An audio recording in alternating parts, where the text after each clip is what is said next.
UKLO 1 year masters. No IELTS required up to 5 years visa. High visa success rate. Vijayawada ప్రజల కష్టాలను చూసి గుండె తరుక్కుపోతుంది. చిన్నపిల్లలు, మహిళలు, వృద్ధులు ఈ వరదల బారిన పడి ఎంత నరకం అనుభవిస్తున్నారో వారి మాటలు వింటుంటేనే మనకు అర్థమవుతుంది. కనీసం చిన్నపిల్లలకి పాలు అందటం లేదు, రోజుల తడబడి తాగేదానికి నీళ్లు అందటం లేదు. ఈరోజు ఎంతమంది వరదల్లో కొట్టుకుపోయారో అర్థం కాని పరిస్థితిలో అందరూ కూడా బాధపడుతూ ఏడుస్తూ ఉన్నారు. నిజంగా ప్రజలు ఇన్ని కష్టాలు పడటానికి, ఇంతమంది ప్రాణాలు పోవటానికి ఈ రాష్ట్ర ప్రభుత్వం కారణం కాదని నేను అడుగుతున్నాను. ముఖ్యంగా మంత్రుల విహారయాత్రలు, హాలిడేస్ ఎంజాయ్ చేయడంలో ఉన్న చిత్తశుద్ధి రాష్ట్ర ప్రజల మీద లేదు అని నేను గట్టిగా చెప్పగలను. ఇదేదో నేను విమర్శించడానికి చెప్పటం లేదు. 28వ తేదీనే 30వ తేదీలో వర్షాలు రాబోతున్నాయని చెప్పి వాతావరణం సమాచారం ఇవ్వటం జరిగింది ప్రభుత్వానికి. అయినా కూడా ముఖ్యమంత్రి కానీ మంత్రులు కానీ ఎటువంటి సమీక్షలు చేయకుండా, ప్రజల్ని అప్రమత్తం చేయకుండా నిర్లక్ష్యం వహించడం వల్లే ఈరోజు ఇన్ని లక్షల మంది వరద నీళ్ళల్లో మునిగిపోయారు, ఇంతమంది ప్రాణాలు పోగొట్టుకున్నారు.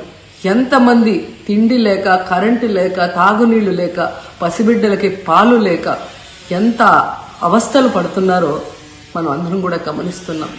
నిజం, చంద్రబాబు నాయుడు గారి ఇంటికి 3 కిలోమీటర్ల దూరంలోనే ఇంత పెద్ద విపత్తు జరిగినా ప్రజల్ని కాపాడలేకపోయారు అంటే ఇది రాష్ట్ర ప్రభుత్వం, రాష్ట్ర ముఖ్యమంత్రి వైఫల్యం కాదని నేను అడుగుతున్నా. ఈరోజు కరకట్టు మీదున్న అక్రమ కట్టడాలని కాపాడటం కోసమే విజయవాడని ప్రజల్ని ముంచేశారు అనటంలో నిజం లేదా అని నేను అడుగుతున్నా. గంట ముందు ప్రజలకు చెప్పినా వాళ్ళు ముంపు బారిన పడేవారు కాదు. వాళ్ళని అప్రమత్తం చేసి ఒక సేఫ్ అయిన ప్లేస్కి పంపించున్నా ఈరోజు ఇన్ని లక్షల మంది, దాదాపుగా 3 లక్షల మందికి పైగా 4 రోజుల పాటు కరెంటు లేకుండా, తిండి లేకుండా, చిన్న బిడ్డలకి పాలు లేకుండా ఈ విధంగా నీళ్లలో మునిగి అవస్థలు పడాల్సిన అవసరం లేదు. దురదృష్టం ఏంటంటే ఈ రాష్ట్ర ముఖ్యమంత్రి నుంచి మంత్రుల వరకు ఎప్పుడు ఫ్రైడే వస్తుందా, ఎప్పుడు హైదరాబాద్కి వెళ్దామా, లేదా ఎప్పుడు విహారయాత్రలకు వెళ్దామా అని ప్లాన్ చేసుకోవడంలోనే చిత్తశుద్ధిగా ఉన్నారనేది ఈ 5 రోజులు మీరు చూస్తే మీకే అర్థమవుతుంది. 30వ తేదీ భారీ వర్షాలు వస్తాయని ముఖ్యమంత్రి గారికి, మంత్రులకి 28వ తేదీనే వాతావరణ శాఖ సమాచారం అందించినా ఎటువంటి సమీక్షలు లేదు, ఎటువంటి ముందస్తు జాగ్రత్తలు లేదు, ప్రజల్ని కాపాడాలన్న చిత్తశుద్ధి లేదు అనేది స్పష్టంగా అర్థమవుతుంది. ఎందుకంటే ఈ రోజుటి వరకు 4-5 రోజులు ప్రజలకి తిండి అందించడంలో ఈ ప్రభుత్వం విఫలమైంది. కనీసం ఇది జరిగినప్పుడు సీఎం గారు పనిచేయట్లేదు, వయసు అయిపోయింది. డిప్యూటీ సీఎం గారు, పంచాయతీరాజ్ శాఖ మంత్రి గారు కనీసం తన శాఖను అప్రమత్తం చేసి ప్రజల్ని కాపాడాల్సిన బాధ్యత ఉన్నా ఈ రోజు 5 రోజుల వరకు ఆయన అసలు విజయవాడ వైపే రాలేదు.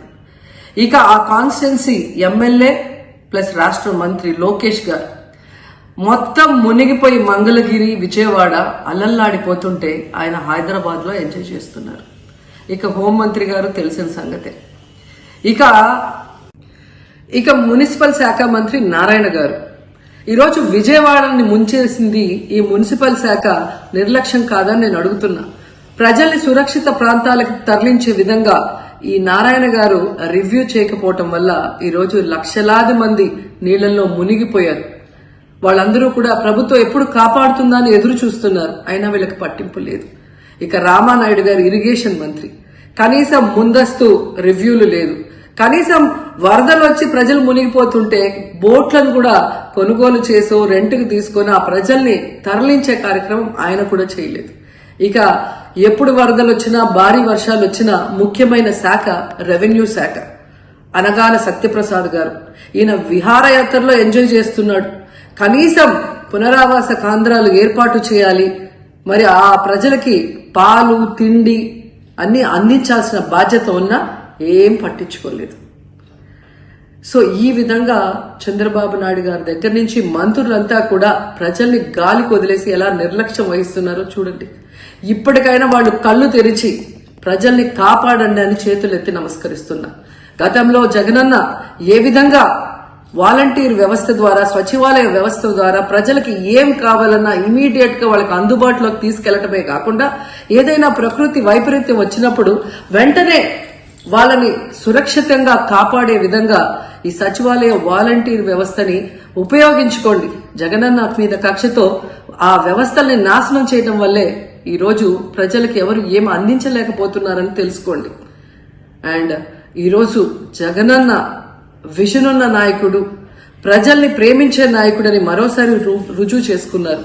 ఆయన కట్టించిన ప్రొటెక్షన్ వాళ్ళు లేకపోతే ఇంకా 1,50,000 పైగా కుటుంబాలు మునిగిపోయే ప్రమాదం ఉండేది. ఈరోజు ఆ ప్రాంతమంతా సేఫ్ గా ఉంది విజయవాడలో ఒక సైడ్ అంటే అది జగనన్న ప్రజల పట్ల ఉన్న అభిమానంతో ఆ ప్రొటెక్షన్ వాల్ కట్టించడం అనేది కూడా మనం అందరం గుర్తుంచుకోవాలి. హిట్ టీవీ యాప్ ని డౌన్లోడ్ చేసుకోండి. ఇందులో short news, live news, entertainment movies అన్ని అవైలబుల్ గా ఉన్నాయి. Please download hit TV app. Hit TV app ని ఫ్రీగా డౌన్లోడ్ చేసుకోండి.